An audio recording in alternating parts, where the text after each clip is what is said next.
देखिए, आज का जो सबसे बड़ा कारण है वो तो ये है कि हमारा बिगड़ता हुआ लाइफस्टाइल, खाने-पीने की गलत आदतें और शरीर की कमज़ोरी और डाइट ठीक नहीं है, स्ट्रेस बहुत है, तो जिसकी वज़ह से हमारे शरीर के हार्मोन, एंजाइम सिस्टम पूरा सब डिस्टर्ब हो जाता है और उसकी वज़ह से ये इनफर्टिलिटी की प्रॉब्लम आती है।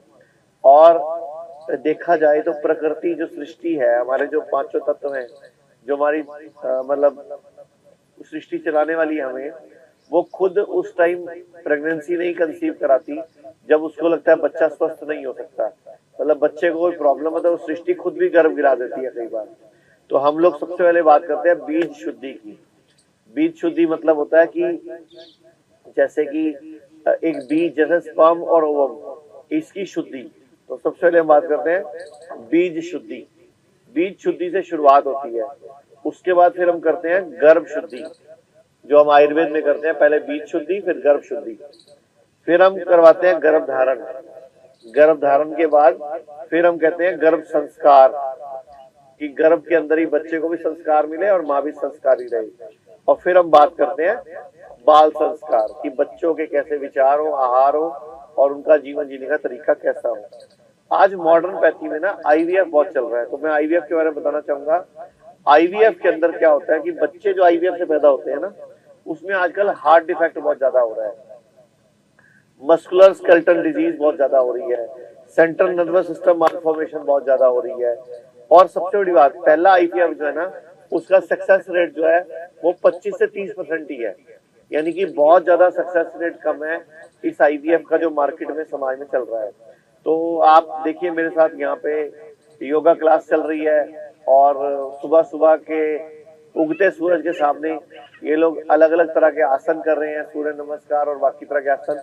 हमारे साथ कुछ पेशेंट भी हैं, तो दीपक जी एक बार बात कराइए हमारे। जी बताइए, आप कहाँ से आप आए हो, क्या तकलीफ थी और क्या फायदा हुआ? जी, मैं जयंत सिंह छपरा बिहार से।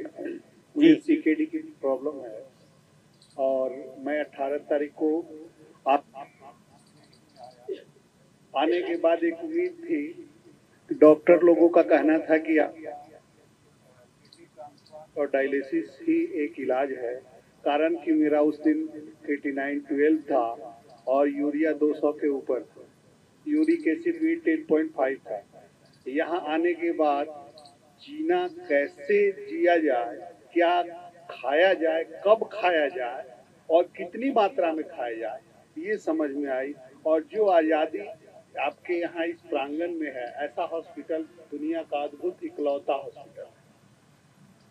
बाकी हॉस्पिटलों में जाने के बाद जीने की इच्छा खत्म हो जाती है और आपके हॉस्पिटल में आने के बाद जीने की उम्मीद बढ़ जाती है। आपको कितने दिन हो गए यहाँ पे? आज 8वां दिन है। 8 दिन का रिजल्ट बताओ, सभी दर से देख रहे हैं आपको। 3 kg वजन कम हुआ है। 3 किलो? जी, 3 ठीक kg है। वजन कम हुआ है। आपका यूरिक एसिड कंट्रोल हो गया है। बीच में आपका पोटेशियम बढ़ा था, वो कंट्रोल हो गया है। यूरिया कम हुआ है। क्रिएटिनिन अभी बराबर है लेकिन बढ़ा नहीं। आपने डीटीपीएस स्कैन करवाया? सर, डीटीपीएस स्कैन तो मेरा अभी नहीं हुआ है। ओके, किडनी कितने % काम कर रही है? ये तो नहीं बता पाएंगे। कोई बात नहीं, आई डॉक्टर से बात करते हैं। ठीक है, कोई बात नहीं। तो सभी से मैं रिक्वेस्ट करूंगा, जितने भी किडनी फेल के पेशेंट हैं, जिनको डायलिसिस बता दिया गया है या ट्रांसप्लांट बता दिया गया है, वो हिम्मत रखें और हिम्मत करके आयुर्वेद में पहले टाइम से आ जाएं।